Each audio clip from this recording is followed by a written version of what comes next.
जय हिंद दोस्तों, कैसे सभी। तो करें स्टार्ट आज की कहानी।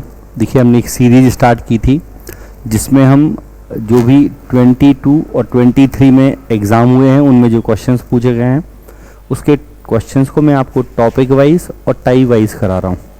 तो लगभग परसेंटेज की हमने इसके पहले 7 क्लासेस कर ली हैं। उन 7 क्लासेस में अलग अलग टाइप के क्वेश्चंस मैंने आपको कराए हैं। आज की क्लास में परसेंटेज पे क्वेश्चन पूछा जाता है। ठीक है, आप सबने देखा होगा कि एक बच्चे को एग्ज़ाम में इतने परसेंट मार्क्स मिले, इतने नंबर से फेल हो गया, इतने परसेंट मिले, इतने से पास हो गया। तो फेल पास के आधार पर जो क्वेश्चन पूछे जाते हैं एग्ज़ाम के रिजल्ट के आधार पर कि कोई स्टूडेंट फेल है, कोई पास है, उसके बेस पे जो क्वेश्चंस आपके बन रहे हैं वो सारे क्वेश्चंस हम इसमें करने वाले हैं। इस साल के पेपर के बेहतर क्वेश्चन मैंने आपको लिए हैं, तो वो क्वेश्चंस हम सारे के सारे करेंगे। ठीक है, तो स्टार्ट करें। बहुत ज़्यादा कुछ खास नहीं है, क्वेश्चन के साथ में चीज़ें हम देखते जाएंगे। जैसे फर्स्ट क्वेश्चन है हमारा, एकदम बेसिक से शुरुआत कर रहे हैं। A student required 36% marks to pass in an examination, he score 24% and failed by 28। Find the passing marks. एक विद्यार्थी को एक परीक्षा में उत्तीर्ण होने के लिए 36% अंक की ज़रूरत थी और वह 24% अंक लेके आया तथा वह 28 अंकों से अनुत्तीर्ण हो गया। अब देखो, हो सकता है या ज़्यादातर बच्चों ने ऐसे क्वेश्चंस किए होंगे, लेकिन हम जिस मेथड से जिस तरीके से क्वेश्चन करने वाले हैं वो शायद आपने ना किए हों, तो इसलिए थोड़ा सा फोकस करिएगा। बोर्ड पर स्क्रीन पर ध्यान से देखेंगे अपने मोबाइल की, जहाँ कहीं भी आप पढ़ रहे हैं। क्वेश्चन बहुत सिंपल सा है, यदि लॉजिक वाइज समझें तो क्वेश्चन केवल एक स्टेप का है। आपको दिख रहा है कि 36% में पास होगा, मिले 24 हैं, तो एक्चुअल में कितने परसेंट कम मिले हैं? 12%। और 12% की वैल्यू ये दी हुई है, 36 की निकालनी तो 3 टाइम्स करोगे तो 84 आएगा। तो यदि आप लॉजिक समझ रहे हैं तो इससे ज़्यादा कुछ भी नहीं लिखना, विदाउट पेन पेपर हो जाएगा। मैं एक बार डिटेल से समझा रहा हूँ। क्वेश्चन कह रहा है कि पास होने के लिए 36% मार्क्स होना जरूरी है, ये पासिंग मार्क्स हैं, क्वेश्चन में लिखा है, लेकिन उसको 24% मिले। सर 36 में पास होता, मिले 24 हैं, तो पास होने में कितने मार्क्स कम रह गए? 12%। मतलब यदि उसे 12% मार्क्स और मिल जाते तो वो पास हो जाता। और क्वेश्चन में ये भी लिखा है कि वो 28 नंबर से फेल है। इसका मतलब यदि उसे 28 नंबर और मिल जाते तो वो पास हो जाता। ये जो 28 नंबर है ये 12% की वैल्यू है। देखिए, 36 में पास होना है, 24 मिले हैं, 12 और मिल जाते तो पास हो जाता। तो परसेंटेज में उसे कितना और चाहिए है? 12, और नंबर में कितने और चाहिए हैं? 28। तो हमें 12% की वैल्यू 28 मिल गई। और हमसे पासिंग मार्क्स पूछा है, पासिंग मीन्स 36%। हमें 36% की वैल्यू बतानी है, यही क्वेश्चन है। अब ध्यान से देखो भाई, ये 12 का 3 टाइम्स है, तो आपको केवल 28 का 3 टाइम्स ही कर लेना है ना। तो 28 का 3 टाइम्स कितना आएगा? 84 आएगा। तो 84 आपका करेक्ट आंसर होगा। बात समझ पा रहे हैं? एक और क्वेश्चन देखते हैं, फिर से वन लाइनर क्वेश्चन है। एक उम्मीदवार जो 50% अंक प्राप्त करता है वह 100 अंकों से फेल हो जाता है। ठीक है, 100 अंकों से अनुत्तीर्ण है। A candidate who get 50% marks fail by 100। इसका मतलब क्या है? इस लाइन का मतलब है कि यदि उसे 100 मार्क्स और मिल जाते तो पास हो जाता। जैसे स्कूल में 11th-12th में पासिंग मार्क्स होते थे 33 या 35। सपोज आउट ऑफ 100 35 में हम पास होते हैं, हमें 30 मिले तो हम 5 मार्क्स से फेल हैं। तो इसका मतलब यदि हमें 5 और मिल जाते तो हम पास हो जाते। ठीक है, तो यहाँ पे वही कहने चाह रहा है कि भाई उसको 50% मार्क्स मिले हैं, 100 मार्क्स से वो फेल है। कह रहे कि एक दूसरा कैंडिडेट है, उसे 78% मार्क्स मिले हैं और उसे उत्तीर्ण अंक से 30% अधिक प्राप्त करता है। उत्तीर्ण अंक से 30 अधिक अंक प्राप्त करता है, 30% नहीं होगा, अच्छा 30% ही, हाँ 30% अधिक प्राप्त करता है। आपसे अधिकतम अंक पूछा है, तो क्वेश्चन फिर बड़ा आसान सा है। देखो, उसे 50% मिले हैं और 100 नंबर से फेल है, मतलब यदि उसे 100 नंबर और मिल जाते तो पास हो जाता। सेकंड केस में उसे 78% मिला है और पासिंग मार्क्स से 30% ज़्यादा है। देखो ध्यान से पढ़ो, 78% उसे मिला है और पासिंग से 38 ज़्यादा है, मतलब जो पासिंग मार्क्स हैं वो 78 माइनस 30 करोगे तो 48 आ गया ना। ठीक है, क्या आ गया? 48 आ गया। होपफुली बात समझ पा रहे हैं। Candidate who get 50% marks fail by 100, मतलब यदि उसे 100 मिल जाए तो पास हो जाएगा। Another candidate who got 78% marks gate 30 marks more than the passing marks. ठीक है, उसे पासिंग मार्क्स से 30 नंबर ज़्यादा मिले। ठीक है, तो वो इतने यदि कम कर दो तो ये पासिंग मार्क्स हो जाएंगे। और दोनों ही केस में पासिंग मार्क्स क्या होंगे? इक्वल होंगे। पासिंग मार्क्स क्या होंगे? इक्वल होंगे। ठीक है, तो ये क्वेश्चन आपका बनेगा। मैं एक बार बेसिक से समझा रहा हूँ, फिर इसको वन लाइन में समझाऊंगा। यदि टोटल मार्क्स हैं x, टोटल मार्क्स हैं x, तो उसे टोटल का 50% मिला और वो फेल है। सर कितने मार्क्स से फेल है? 100 से। मतलब यदि उसे 100 और दे दी जाए तो ये पास हो जाएगा। ठीक है, उसे 100 और मिल जाए तो पास हो जाएगा। सेकेंड केस में उसे टोटल का 78% मिला, लेकिन पासिंग मार्क्स से उसे कुछ नंबर ज़्यादा मिले। सर कितने नंबर ज़्यादा मिले? 30। ये भी पासिंग मार्क्स है, ये भी पासिंग मार्क्स है, तो इक्वल करोगे तो यहाँ ये देखो 30 ऐड हो गया तो ये 130 हो गया, और 78 में से 50 माइनस हो जाएगा, ये दोनों तो परसेंटेज वैल्यू है, तो ये 28% बचेगा। कितना बचेगा? 28%। ठीक है, तो ये आपके मैक्सिमम मार्क्स आ गए। अब एक्चुअल में इस क्वेश्चन में कुछ तो मिसप्रिंटिंग है। ठीक है, या तो ये 30% लिखा होगा, तो यदि ये 30% लिखा है तो थोड़ा सा फिर क्वेश्चन मिसप्रिंटिंग है। ठीक है, मैं अगले क्वेश्चन में हम हालांकि आगे समझेंगे, बहुत सारे क्वेश्चन हैं, अगले क्वेश्चन में हम देख लेंगे। यहाँ कह रहा है कि 50% मार्क्स मिले, 100 से फेल है। यहाँ 78 मिले हैं, 30 अधिक नंबर मिले, तो यदि 78 माइनस 30 कर दो तो 48 बच रहा है ना, तो 48 पासिंग मार्क्स हो गए। जबकि यहाँ 50% मिला, उसमें भी फेल है, तो पासिंग मार्क्स 48 तो हो नहीं सकता। तो क्वेश्चन में कुछ ना कुछ मिसप्रिंटिंग है, हम इसको देख लेते हैं। कह रहा है कि एक परीक्षा में एक छात्र ने पहले पेपर में कुल 200 में से 40 अंक प्राप्त किए। यदि छात्र को कुल मिलाकर 60 अंक प्राप्त करने हैं तो दूसरे पेपर में 200 में से कितने % प्राप्त करने होंगे?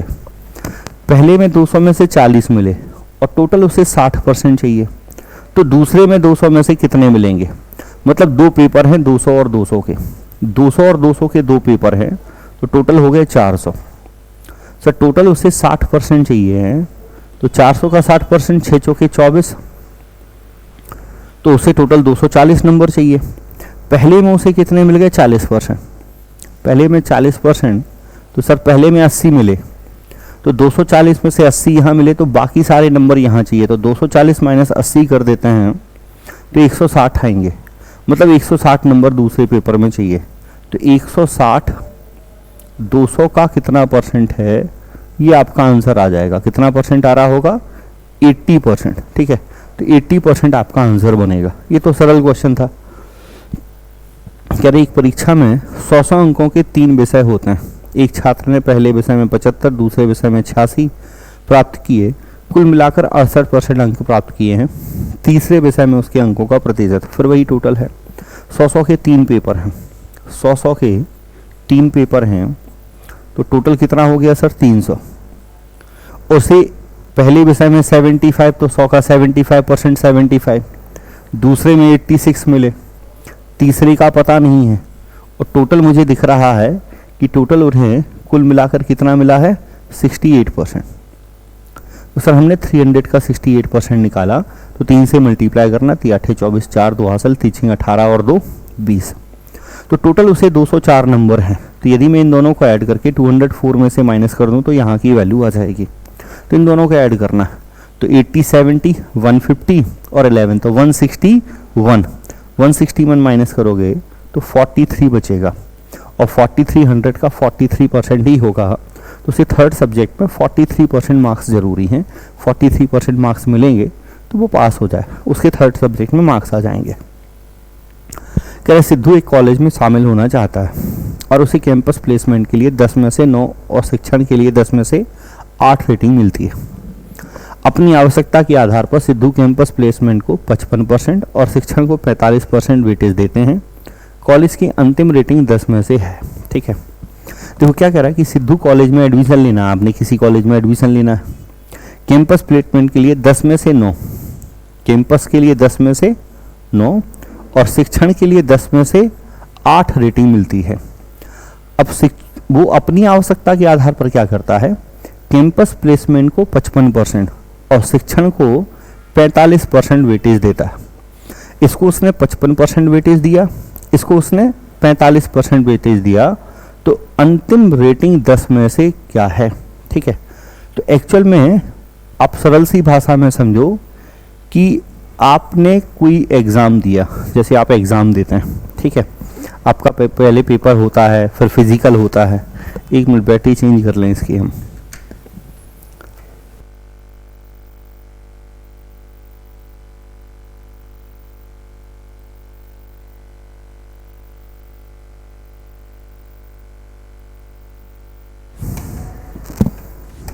चलो ऑडियो क्लियर होगा ना। तो आपका पहले पेपर होता है, फिर फिजिकल होता है। पेपर में आप देखते हैं कि कई बार रिटर्न के मार्क्स जो हैं वो ज़्यादा वेटेज रखते हैं, फिजिकल के कम रखते हैं, या एसएससी वगैरह में आप देख रहे हैं कि प्री के मार्क्स को काउंट ही नहीं कर रहे हैं। तो उसी तरीके से तो यहाँ भी कह रहा है कि आपने जो आपके कैंपस प्लेसमेंट को है उसमें आपसे 55% लेना है, मतलब 9 का 55% लोगे, और यहाँ पे 45% लेना है। तो यदि मैं 9 का 55% निकालूँ, 9 से मल्टीप्लाई करें, 9 पन्ना 45, तो 5 हासिल 4, 9 पन्ना 45 और 4 49, इतना परसेंट लेना है। तो अपॉन में 100 तो 4.95 आएगा, और इसका 45% तो 8 पंचे 40, 0 4 कैरी, 8 चौके 32 और 4 36। तो फाइनली देखें तो 5 9 6 15 तो 5, ये 4 और 4 8, तो यहाँ टोटल देखें तो 8.55 है, और आउट ऑफ 10 ही होगा, ठीक है, क्योंकि मैंने ये परसेंट पे ही बात की है। तो आउट ऑफ 10 टोटल उसकी जो रैंकिंग है वो 8.55 आ गई। आउट ऑफ 10 जो है टोटल जो रेटिंग है वो कितनी आएगी, 8.55। तो 10 में से टोटल रेटिंग 8.55 आ गई। सरल सा ये है कि यहाँ से उसके जो मार्क्स आए हैं, इन मार्क्स का 55% लेना है और इसका उसे 45% लेना है। यही कहानी थी। इसको ध्यान से समझिएगा, अच्छा क्वेश्चन है, बढ़िया। वो जो एक क्वेश्चन मिस प्रिंटिंग था, ये वैसे ही कुछ है। कोई छात्र 30% अंक प्राप्त करता है तो वह 72 से फेल हो जाता है, लेकिन जब 57% प्राप्त करता है तो 40 से पास होता है। प्राप्त अंक प्रतिशत बताइए। देखो मैक्सिमम बच्चों से ये क्वेश्चन बन जाएगा, आप वीडियो पॉज करके ट्राई कर सकते हो, और फिर आप ये कंपैरिजन करना कि आपने कितने समय में किया है। इसको देखो हम 2 स्टेप में करेंगे, केवल 2 स्टेप हैं। एक तो 30% मिले 72 से फेल है, 57 मिले 42 से पास है। तो पहला स्टेप ये है कि इन दोनों का डिफरेंस हुआ 27%, और 27% आएगा 112। पासिंग परसेंटेज पूछा है, ठीक है, तो आप कहीं से भी वैल्यू निकाल दो, ठीक है। जैसे 112 27% है, तो 4-10% आएगा, पास आसानी से हो गया। अब 1-2 स्टेप होने हैं, उसके लिए एक बार ध्यान से समझिएगा। देखो स्कूल में जब आप थे, आपको नंबर लाइन पढ़ाई गई, आपको एक जब प्लस माइनस सिखाया जाता था, उसके बाद जब आप थोड़े से बड़े हुए, 2nd क्लास 3rd क्लास में पहुंचे, तो आपको नेगेटिव नंबर, पॉजिटिव नंबर, धनात्मक और ऋणात्मक संख्याओं को जोड़ना घटाना सिखाया गया। उसके लिए नंबर लाइन पढ़ाई जाती थी। जैसे ये नंबर लाइन है, यहाँ 0 है, यहाँ 1 है, यहाँ 2 है, यहाँ 3 है, यहाँ 4 है, यहाँ -1 है, -2 है, -3 है। आज आपको पता है, यदि मैं आपसे पूछूं 4 और -3 में डिफरेंस कितना है, तो आप सभी को पता होगा ना कि 7 है, ठीक है। यदि आप 4 में से माइनस करोगे -3 तो 7 आएगा। लेकिन स्कूल में ऐसा नहीं पता था, तो आपको सिखाया जाता था कि 4 यहाँ पर है, ठीक है, और -3 यहाँ है। तो यहाँ से यहाँ तक के डिफरेंस के लिए आप इन दोनों वैल्यू को क्या करोगे, ऐड करोगे। यहाँ से यहाँ तक जाना है तो काउंट करोगे, 1 2 3 4 5 6 7, तो ये काउंट कर लेते थे, आप ऐड करते थे। ये कहीं भी बात लॉजिक सी है। हम बहुत सारी जगह इस कॉन्सेप्ट का यूज़ करते हैं, ठीक है। प्रॉफिट लॉस में भी यूज़ होता है, आगे भी इंटरेस्ट वगैरह में भी यूज़ होगा। कभी भी आपको यदि क्वेश्चन में ऐसा दिया है, जैसे किसी भी एग्ज़ाम में हम बात करें, तो किसी भी एग्ज़ाम में हर एक स्टूडेंट के पासिंग मार्क्स सेम होते हैं। जैसे मुझे पता है कि 35% में हर एक स्टूडेंट पास हो जाएगा, ये पासिंग मार्क्स हो गए, ये 0 लाइन होगी। हाँ, किसी एक को मिले 42%, तो इसे पासिंग मार्क्स से कुछ ज़्यादा मिले, कितने मिले, 7%।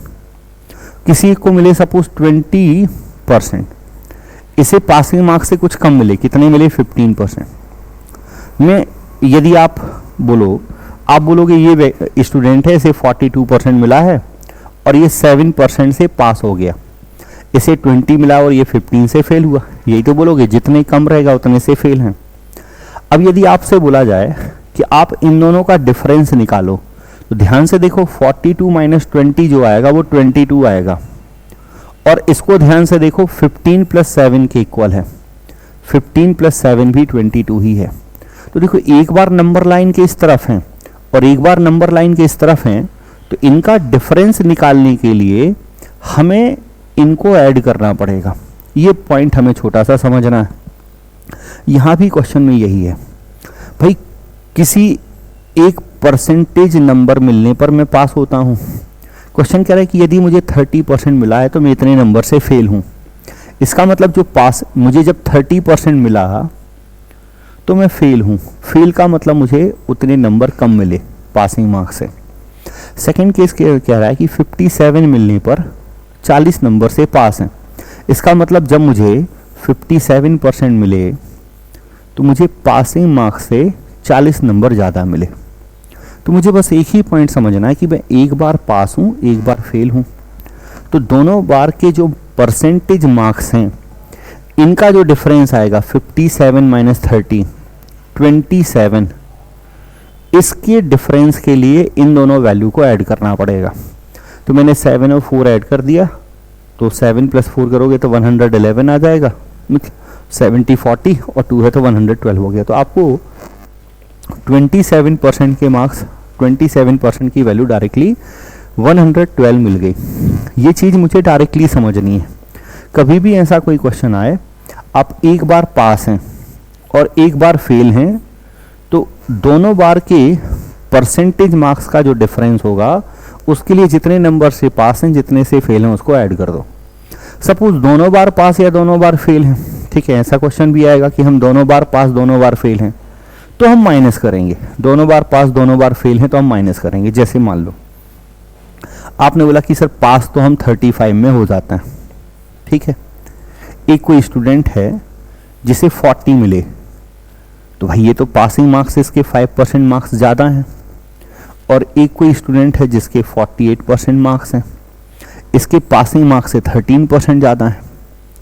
अब यदि मुझे इन दोनों का डिफरेंस देखना है जो कि 8% है, तो उसके लिए मुझे इसमें से इसे माइनस करना पड़ेगा। तो यदि क्वेश्चन ऐसा लिखा है कि दोनों बार ही पास है या दोनों बार ही फेल है तो माइनस करोगे, एक बार पास है एक बार फेल है तो प्लस करोगे। तो यहाँ मुझे दिख रहा था कि पास फेल है, ये चीज़ मैंने समझाने के लिए बताई है, ये लिखनी नहीं है। तो जैसे ही मैंने देखा कि भाई 30% मिलने पर 72 से फेल था और 57 मिलने पर 40 से पास है, इसका मतलब 30 और 57 का डिफरेंस 27 है और 27% की वैल्यू 72 प्लस 40 के बराबर होगी। ये मुझे डायरेक्टली समझ आना चाहिए। अब ऐसा नहीं कि ये स्टेप समझ आ गया तो हम तुरंत खुश हो जाएं कि 27% की वैल्यू आ गई है, हम तुरंत 100% निकालने लगे। भाई जो ज़रूरत है हम उसको ही तो निकालेंगे, जिसकी ज़रूरत ही नहीं है वो क्यों करेंगे। तो हमसे पूछा है कि आप ये बताओ कि पासिंग परसेंटेज कितने हैं, ठीक है, कितने नंबर में पास होते हैं। मुझे पता है कि उसे 30% मिला है, बहुत ध्यान से समझना ये स्टेप। 30% मिला है और 72 से फेल है। तो यदि मैं 30% में 72 की परसेंटेज वैल्यू ऐड कर दूं तो भाई सीधे पासिंग परसेंटेज आ जाएंगे। 30% तो मिले ही हैं सर, 72 मार्क्स हैं, उसे डायरेक्टली ऐड नहीं कर सकते, लेकिन 72 की परसेंटेज वैल्यू तो ऐड कर सकते हैं ना। 72 का प्रतिशत मान पता चल जाए, मैं जोड़ दूंगा, काम बन जाएगा। या फिर मुझे पता है कि 57% मिले हैं और उसमें पासिंग नंबर से 40 नंबर ज़्यादा हैं, तो आप 40 की परसेंटेज वैल्यू इसमें से माइनस कर दो, कुछ एक करो। या तो आप 72 की परसेंटेज वैल्यू निकालो और 30 में प्लस कर दो, या 40 की परसेंटेज वैल्यू निकालो 57 में से माइनस कर दो। तो मैं 40 की परसेंटेज वैल्यू निकालता हूँ। सर मुझे पता है 112 की परसेंटेज वैल्यू इतनी है, तो 112 से डिवाइड करोगे, 40 से मल्टीप्लाई करोगे, 27 से डिवाइड करना है, 40 को मल्टीप्लाई कर देना, मतलब इसको आप डिवाइड कर रहे होंगे, आगे कैलकुलेट आपको करना पड़ेगा, ठीक है। तो 112 जो है इसकी परसेंटेज वैल्यू 27 है, 40 की परसेंटेज वैल्यू मुझे वो फ्री मेरी बात समझ रहे हैं। अब डिवाइड करना है तो वो हम कर सकते हैं, बड़े आसानी से डिवाइड हो जाएगा, कोई दिक्कत इसमें किसी को नहीं हो रही होगी। माइनस करना है, कैलकुलेट करना है, ये बस 2 पॉइंट आपको समझ आने चाहिए। एक तो ये कि 27 कैसे आया, ये ऐड कैसे हुआ, और दूसरा हम यूनिटरी मेथड सही से लगाना जानते हैं तो उससे बेहतर कुछ और नहीं हो सकता। तो हमें 40 की परसेंटेज वैल्यू निकाल देनी है, बात समझ रहे हैं, तो 40 की परसेंटेज वैल्यू निकालते हैं। ठीक, अब डिवाइड यदि कर रहे होंगे तो डिवाइड ये हो नहीं रहा, एग्जैक्टली नहीं हो रहा, अप्रॉक्सीमेट पूछा है, पासिंग परसेंटेज पूछा था। अच्छा देखो थोड़ा सा और, हिंदी में 30 लिखा है, इंग्लिश में 43 लिखा है, तो ये मिसप्रिंटिंग है। यहाँ हम 43 कर लेते हैं क्योंकि 30 पे तो वो डिवाइड ही नहीं हो रहा। यहाँ जब हम 43 करेंगे तो 57 43 में जो डिफरेंस आ जाएगा, 57 43 में डिफरेंस कितना आएगा, माइनस कर रहे होंगे तो 14%, तो 112 14% वैल्यू है। तो 14 से डिवाइड करोगे 112 को और मल्टीप्लाई करोगे 40 से, तो ये 8 टाइम्स 8 से डिवाइड करोगे तो 5, तो 40 की परसेंटेज वैल्यू 5 आ गई। हिंदी में ये मिसप्रिंट है, यहाँ 43 होगा, तो 40 की परसेंटेज वैल्यू आ गई 5। तो आपने 57 माइनस 5 कर देना है तो 52% होगा। ये बड़ा आसान क्वेश्चन बनता है। एक और क्वेश्चन ऐसा रहा, कह रहे कि एक विद्यार्थी जो 30% प्राप्त करता है 5 नंबर से क्या है, फेल है। एक दूसरा विद्यार्थी जो 40% प्राप्त करता है उसको न्यूनतम उत्तीर्ण अंकों से इतने अंक अधिक हैं। सर एक बार फिर से फेल है, एक बार पास है, तो मुझे पता है कि मैं डिफरेंस के लिए इनको ऐड कर दूंगा। तो 30 और 40 में डिफरेंस कितना है, 10%, और 10% जो आ जाएगा वो कितना आ जाएगा, 5 + 10 15। अब मुझे चाहिए क्या है, ये और पढ़ लेना है, न्यूनतम उत्तीर्ण। यदि न्यूनतम उत्तीर्ण अंक x है तो x + 5 का मान बताना है। ये पटवारी का पेपर हुआ था, MP पटवारी का, उसका पेपर है। मुझे x निकालना और x + 5, तो पहले तो न्यूनतम उत्तीर्ण अंक पता कर लेते हैं। मुझे पता है कि वो 30% प्राप्त करके 5 नंबर से फेल है, तो आप या तो 5 की परसेंटेज वैल्यू निकाल दो, ठीक है, या किसी भी तरीके से। लेकिन इस बार आपसे परसेंटेज नहीं पूछा है, मार्क्स पूछे हैं, तो आपको परसेंटेज की जगह मार्क्स निकालना है। तो मैं यहाँ 10% की वैल्यू पता है, मैं 30% की वैल्यू पता कर लेता हूँ। मुझे दिख रहा है ये 3 टाइम्स है, तो इसका 3 टाइम्स करोगे तो 45 आ जाएगा, 15 का 3 टाइम, तो 45 नंबर उसको मिले। 30% की वैल्यू ये आ गई, 30% मतलब 45। सर 45 नंबर मिलने पर भी वो 5 नंबर से फेल है, मतलब उसको पास होने के लिए 5 नंबर और चाहिए, तो पास होने के लिए चाहिए उसको 50 नंबर। और जैसे ही आपने ऑप्शन 50 लगाया तो ये हो गया गलत। एग्जामिनर जानबूझ के ऐसा खेलता है। एक्चुअल में x तो पासिंग मार्क्स है, आपका आंसर x + 5 है, तो ये जो 50 आया ना, ये x आया, आंसर 55 होगा। आंसर क्या होगा, 55, ठीक। तो इस बार आपसे पासिंग मार्क्स में +5 करके क्या आएगा वो पूछ रहा था। ये छोटे छोटे से पॉइंट एग्जामिनर जानबूझ के ऐसे लिख देता है कि बच्चा बेसिक बहुत अच्छे से पढ़ के आया होगा, जल्दी जल्दी में भावुक होके वो गलतियां ये कर दे, ठीक है। भावनाओं में तो हम बहते ही हैं। कह रहा है कि रीता ने 30% अंक प्राप्त किए, अच्छी बात है, और 50 से फेल हो गई, जबकि 45% अंक प्राप्त करने वाला संदीप परीक्षा उत्तीर्ण करने के लिए आवश्यक न्यूनतम अंक से 25 अंक ज़्यादा मिले। देखो इसे 30% लिए और ये 50 से फेल है, ये 50 से क्या है, फेल है, और इसे 45 मिले और ये पासिंग मार्क्स से 25 क्या है, ज़्यादा। सर एक बार फेल एक बार पास, तो इनका डिफरेंस 30 और 45 का कितना आएगा, 15। और 15% के लिए मैं इन दोनों को ऐड करूँगा। वहाँ 50 से फेल था, यहाँ 25 से पास है, तो डिफरेंस आया 75। 15% की वैल्यू हो गई। सर मेरे से पूछा 64% अंक प्राप्त करने वाला विमल कितने अंक मिलेंगे। मतलब एक्चुअल में आपको 64% की वैल्यू बतानी है। तो सर मुझे दिख रहा है कि 15 का 5 गुना है, तो 64 का भी 5 गुना कर दो तो 320 नंबर हो गए। कितने हो गए, 320।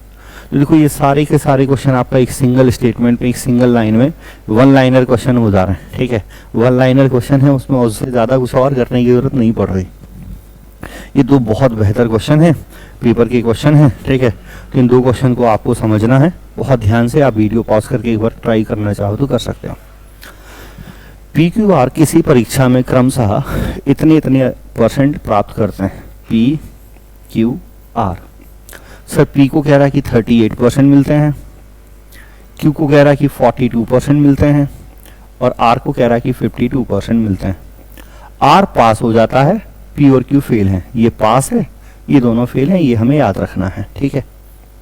चलो, यदि उनमें से कोई 50 अंकों से फेल हो गया, ये दोनों ही फेल हैं, अब इनमें से कोई एक फेल है, तो हम एक बार मान लेते हैं कि पी फेल है, तो पी 50 नंबर से फेल है, मतलब पी को 50 नंबर मिल जाते तो पास हो जाता।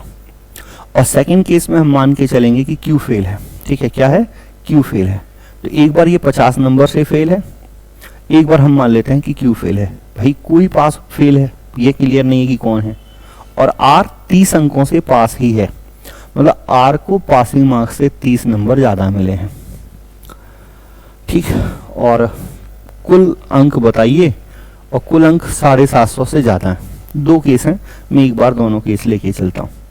एक बार मैं ले लेता हूँ कि पी फेल है, तो सर यदि पी फेल है तो ये फेल है, ये पास है, इन दोनों के डिफरेंस के लिए इसको ऐड करोगे तो 52 में से 38 माइनस करना, ठीक है। तो 14% बचेगा, और 14% आ जाएगा। सर ये पास और फेल है तो ऐड करोगे तो 50 + 30 कितना होगा? 80। सर 14% यदि 80 है तो 100% जब आप निकालोगे तो 14 से डिवाइड करोगे, तो एक्चुअल में 14 से डिवाइड करते हैं तो 14 पंचे 70। भाई 14 से डिवाइड करना है आपको, 100 से मल्टीप्लाई करेंगे, ठीक है, 100 से मल्टीप्लाई कर लेंगे, 14 से डिवाइड करेंगे तो 14 पंचे 70। 14 से यदि और आगे भी डिवाइड कर लेते हैं तो 14 छिंग 84। भाई बहुत ज़्यादा है तो 6 बार डिवाइड होगा, 100 से मल्टीप्लाई करो तो 600। तो यदि हमने पी को मान के चले हैं कि फेल है, तो टोटल नंबर 600 आ रहे हैं, जबकि क्वेश्चन में लिखा कि टोटल नंबर 750 हैं। तो ये वाली जो कंडीशन ही ये गलत है।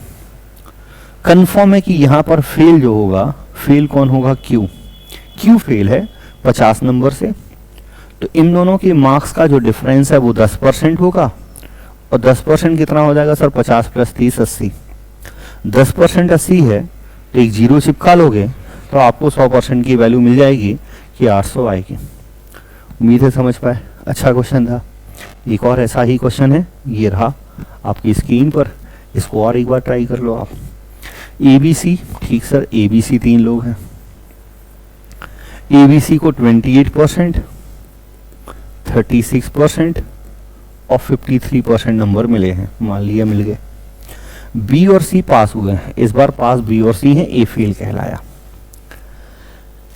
यदि उनमें एक 33 अंक से पास है, अब फिर ये क्लियर नहीं है कि पास कौन है, तो एक बार मैं ले लेता हूं कि ये पास है, एक केस में B पास है, फिर एक बार मैं ले लूंगा कि C पास है, कोई एक पास है, ठीक।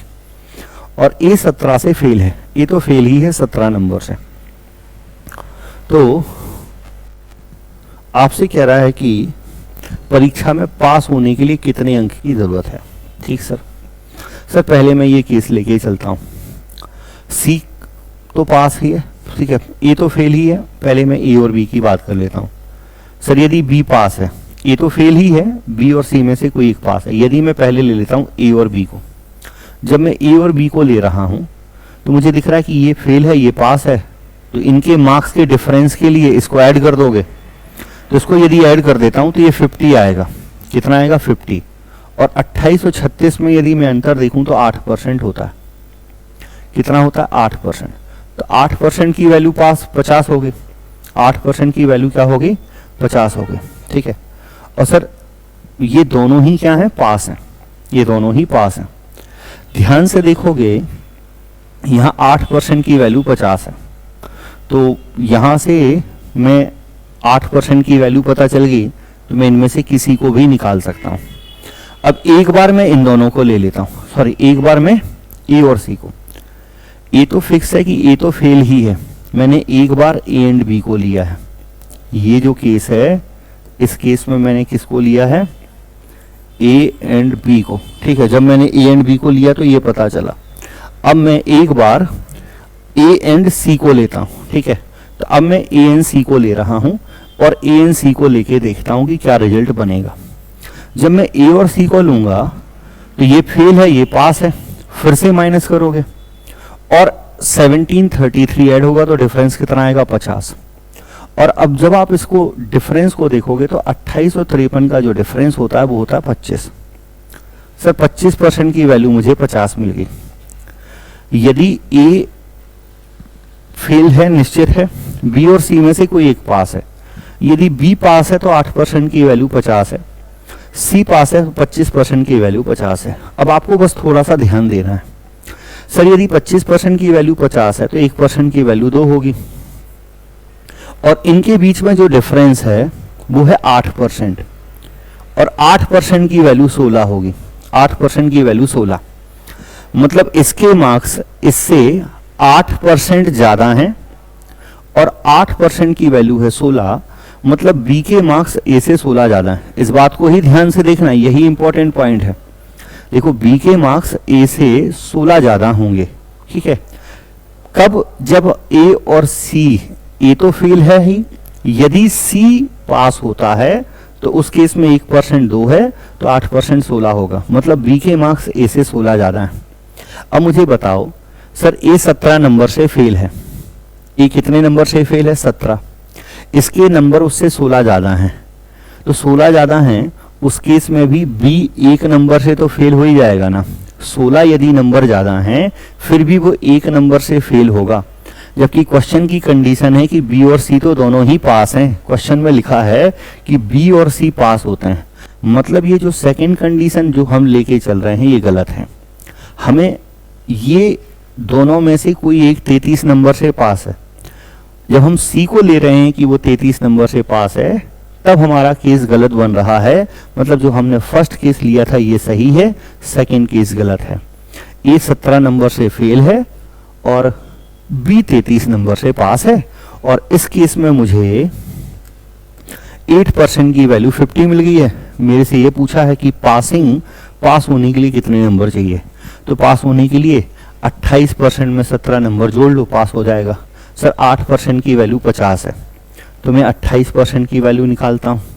50 को 8 से डिवाइड करोगे, 28 से मल्टीप्लाई करोगे, 4 दूनी 8, 4 सत्ते 28, 2 से 25, 25 सत्ते 175 और 17 नंबर इसको और दे दोगे तो ये पास हो जाएगा। 7 5 12, ये 9, तो 192 आपका आंसर बनेगा।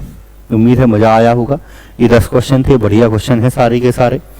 इनकी पीडीएफ आपको विद सॉल्यूशन जो मैंने क्लास में पढ़ाई है ये आपको टेलीग्राम ग्रुप पे मिल जाएगी, तो आप टेलीग्राम ग्रुप MPIQ ऑफिशियल जो है वो ज्वाइन कर सकते हो। इसके अलावा आप प्ले स्टोर पे जाएं, वहाँ से आप एप्लीकेशन चाहें तो डाउनलोड कर सकते हैं। बाकी एक बार आपको यदि मेहनत अच्छी लग रही है तो कमेंट जरूर करें, अपने दोस्तों के साथ वीडियो को शेयर करें, ज़्यादा से ज़्यादा फैलाओ। आपको लग रहा है क्वेश्चन कंटेंट अच्छे हैं, रेगुलर बेसिस पे मेहनत हम कर ही रहे हैं, ठीक है, आपको लग रहा है कि मेहनत की जा रही है, तो इतना तो आप कर ही सकते हैं कि आप एक बार वीडियो को लाइक कर दें, शेयर कर दें। उससे आपको फ़र्क नहीं पड़ता, आपको कोई चार्ज नहीं है, लेकिन उससे हमें बहुत फ़र्क पड़ता है, ठीक। बाकी नेक्स्ट क्लास में मिलते हैं किसी और नए टाइप के साथ। Thank you.